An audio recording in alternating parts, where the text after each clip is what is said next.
朋友们，大家好。夏天用汽车空调的时候啊，如果说突然发现制冷效果不好了，或者是不制冷了，那并不一定啊就是哪里坏掉了。其实很多时候啊，我们自己也能找到问题所在。那这期视频啊，就来给大家讲一讲方法。夏天汽车开空调的时候啊，我们一定要先往车底来看一看、瞅一瞅，有没有水滴落出来。因为正常情况下，只要是车子的空调制冷没问题，那么它的蒸发箱就会结霜，然后遇到热凝结出水珠，就会从车底来排出去。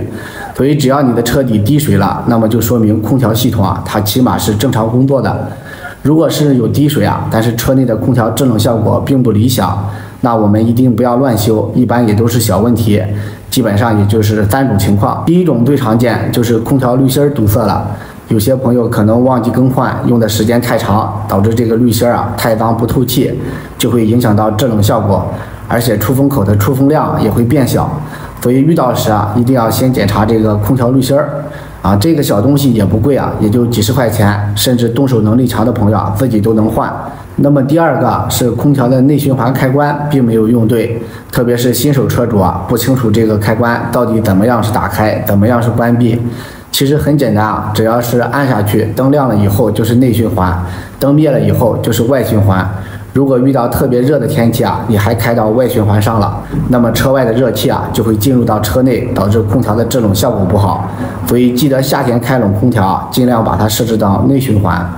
那么第三个是空调的温度调节，记得一定要把它调到最低。有些带温度显示的自动空调还比较好理解啊，但是也有很多车啊，它没有温度显示，所以我们就要学会看旋钮上的颜色，红色的呢是调高温度，蓝色的是调低温度，这个千万不要搞错了。调到最低的时候啊，可能很多朋友会觉得太低了，比较冷，这时候我们可以通过调低风机的档位啊，来减少制冷量啊。至于温度就不要乱调了，夏天的时候啊，直接最低是最好的。那如果车子开空调以后，车底并没有滴水，那就说明空调系统啊它是有问题的。最常见的也是有3种情况，大家千万不要去乱修。那么第一种啊，就是制冷剂缺少了，我们可以开车去修理厂，让师傅用空调压力表检测一下内部的压力。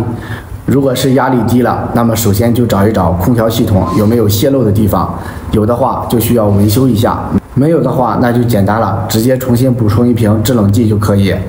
第二种啊是空调系统的散热不良，就是车辆前端的冷凝器灰尘太多太脏导致的。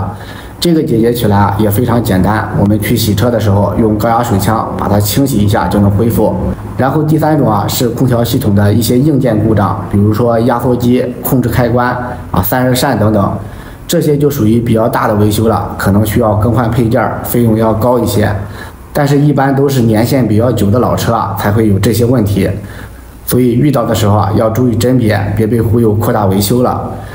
车子出现空调制冷效果不好的时候啊，我们一定要记得先看一下车底到底有没有滴水，然后按照刚才所讲的步骤啊来排查一遍，可以让你少走很多弯路，省下没必要的冤枉钱。好的，朋友们，这期视频呢就到这里。如果对你有帮助啊，请记得点赞、关注、支持一下。有其他修车养车方面的问题，也欢迎在评论区留言。我们下期再见。